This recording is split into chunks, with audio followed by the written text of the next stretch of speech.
How's it going, everyone? This is Mike. Welcome back.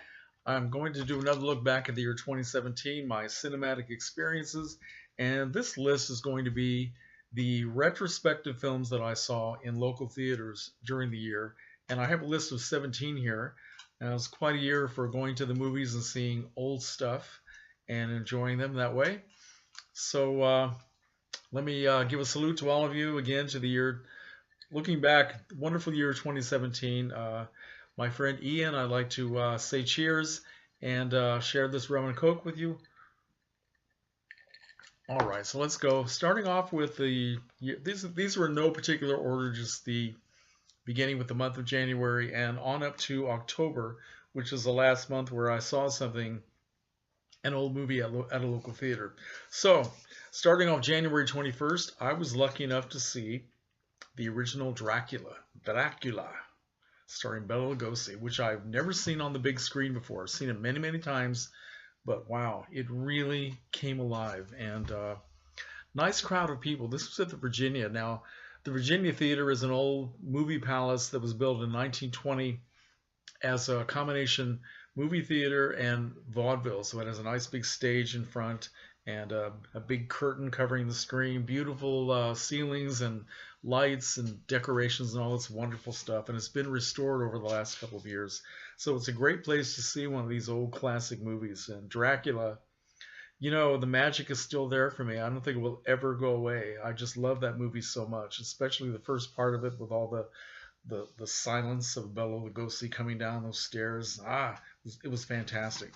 And the audience behaved. Now, a lot of people, people go to these old movies and they kind of laugh at some of the stuff, and which I'll talk about later. But they behaved during Dracula. Okay, March 25th, and this was absolutely the best experience of the year as far as going to the movies and going to the movies, period, quite frankly. I saw The General, the Buster Keaton classic, The General, which I had never seen before. What a treat. It was so much fun. Now, the theater was crowded. There were lots of people that brought their kids, little kids, and they were having just a great time, laughing and yelling, and it was wonderful. The Virginia Theater has a built-in organ that is attached to this. It's attached to the stage. It's one of these organs that can be, it sort of raises up automatically to be at stage level, and then when you're done with live music, it can go back into this little compartment. And there's a guy, I don't know what the guy's name is. He's a local guy that's been living here. Well, local. He's been living here a long, long time, and he's an expert organ player. So what they did for this movie, they turned off the soundtrack that came with the film, and they just let this organ player do the music like they would back in the silent days. And it's equipped with sound effects like whistles and bells and all that. So he was doing that all through the movie. It enhanced the experience 100%. It was really fun. Okay, April 7th, I saw Donnie Darko, which is one of my favorite fairly modern day films. And we saw the original theatrical cut, which is quite different than the director's cut. I have both of those, and I think I like the director's cut better, but I was very happy to see the original like that, and that was at the Art Theater. Now, on April 10th, I went to the local multiplex, the Savoy 16, to see the Ten Commandments. The Ten Commandments, the Cecil B. DeMille Spectacular, which I saw when it first came out. I'm pretty sure I did. Now I think my memory might be a little bit hazy, but I'm pretty sure my family and I went to see that when it first came out in 1956. May have been in 1957 because I know it played for a long time. But I actually don't think that I've seen this movie all the way through since then. Certainly it stayed in my mind, the parting of the Red Sea and all that wonderful stuff. Anyway, so I saw it all the way through. It was really great. Really a great experience.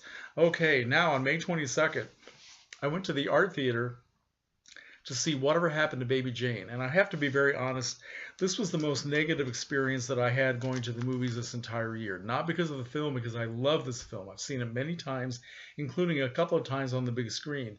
And I'm always disappointed because invariably there will be certain parts where the audience, no matter if it's an audience of older people or younger people, there will be parts where they start laughing and especially at Betty Davis's performance. And it was even worse this time. The art theater, I think the reason why they showed it is because there was a TV miniseries called Feud about Betty and Joan doing the movie Whatever Happened to Baby Jane, and a lot of people were watching it at that time, and they were interested in Baby Jane. So a lot of people who probably had never seen it before decided to come. A lot of college kids were there, and they were just treating it like it was the best comedy they'd ever seen. In fact, there were a couple of guys sitting way up in the front row, a couple of guys with their girlfriends or wives, and they were just talking to the screen and almost yelling during many parts of the film. And the people who ran the art theater, the people who were well, they don't have ushers anymore, but whoever was there in management went up a couple of times to try to talk to these people and got them to be quiet for a little while, but they went right back to doing it.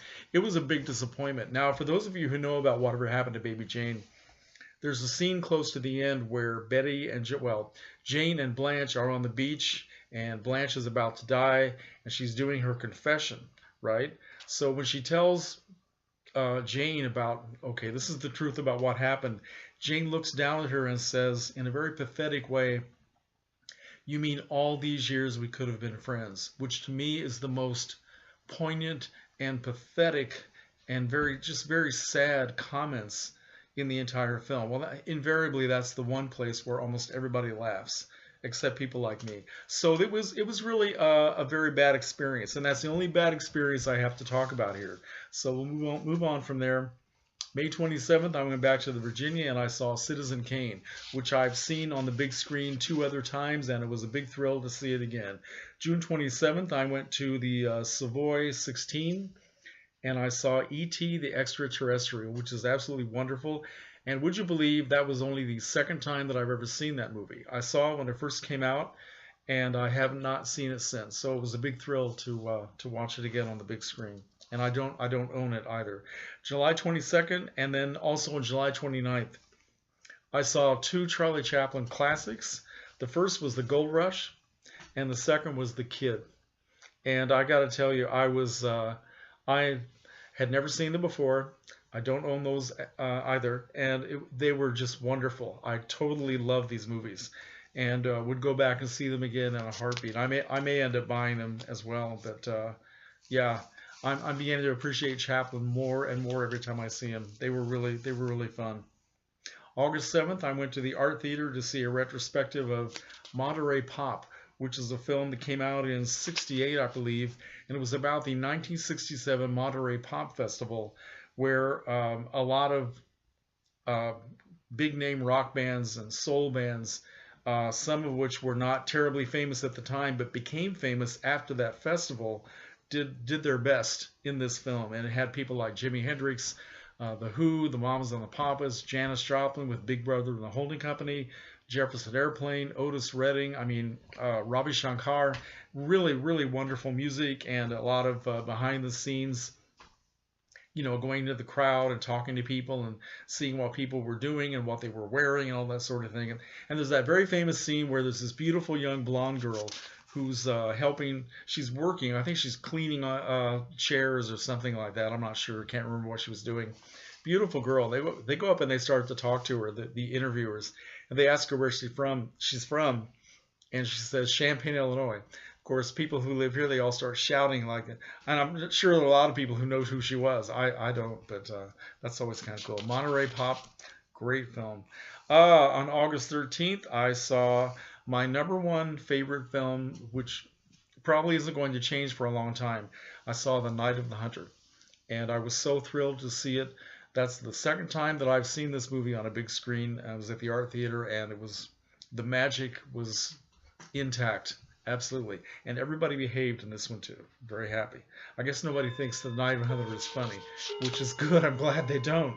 On August 26th, I went to the Virginia Theater and I saw The Wizard of Oz, which was a real treat. Wait a minute. Maybe I didn't see that at the Virginia. I may have seen that at the Savoy 16. the multiplex. I'm not sure now. I can't remember. I should have written it down. But yeah, The Wizard of Oz. If you have not seen that wonderful film on a theater screen, if you get a chance to do it, please do it, because it just opens up so wonderfully, so beautifully, and it's very exciting. August 22nd, I went to see There Will Be Blood, starring Daniel Day-Lewis, a film that I'd never seen before, and I made a video about this because I went to see There Will Be Blood because I wanted to challenge myself a little bit and see something that was so far away from my own personal comfort zone, because I'd heard a lot about the violence in the film, which turned out not to be true. Now, there is blood at the end, but before that happens, it is a very exciting, very hard-hitting, dramatic story, and a character study of this amazing man that Daniel Day-Lewis played. It was a great performance and a great film, so I'm very happy that I saw it. August 31st, I saw Close Encounters of the Third Kind, which is a movie that I love very much. And I saw that when it first came out in 1977, and it was just entrancing. It was like a religious experience, really. And it's great to see it on your home theater, but I mean, it's wonderful seeing it up there, the big screen and all that those wonderful special effects. It's great for its special effects, certainly, but it's also great because of the human story that goes with the special effects. Beautifully acted by Richard Dreyfuss, Melinda Dillon, Terry Garr. Really a great film. Okay. And September, and I forgot to write down the date, but it was in September, I went to see a Russian science fiction film called Solaris from the year 1972, which I had never seen before, heard many things about it. And it was a very long movie. It was 166 minutes long.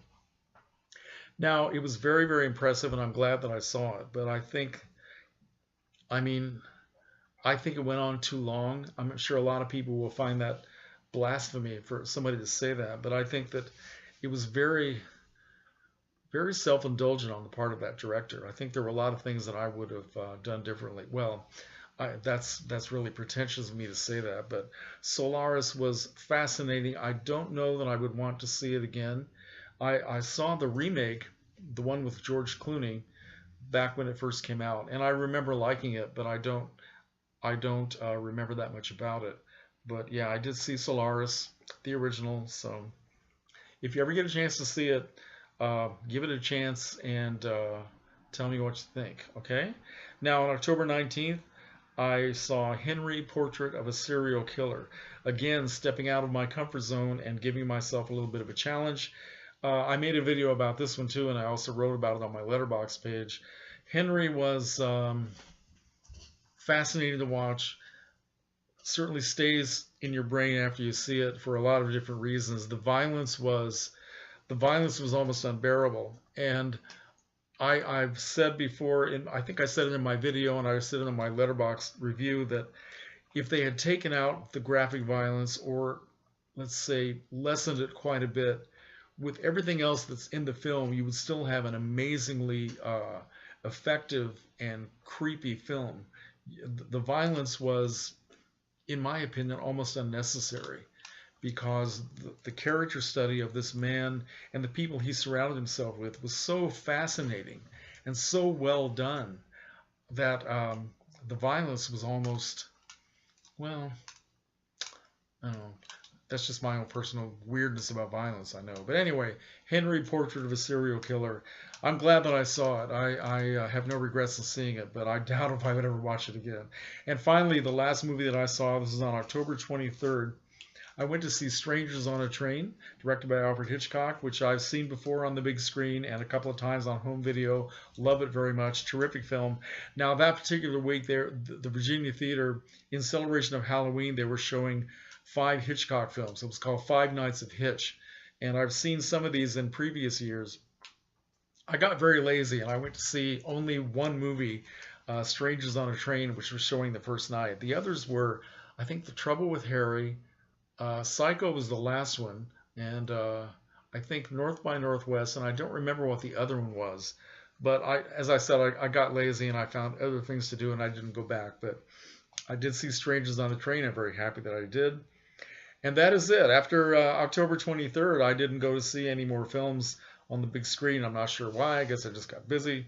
But it was a wonderful year for retrospectives here in Champaign. I'm very, very blessed that I have these opportunities, and looking forward to what they're going to have going on in 2018. So when I find out what the schedule is, they usually print it out, in the early part of the year, and then I can start marking it down on my calendar and getting psyched up for new experiences. Okay, thank you for watching, and let me know what you think, and if you like any of these movies, and comments are always welcome. All right. Thank you for watching. Good night. I will see you again for another video very soon.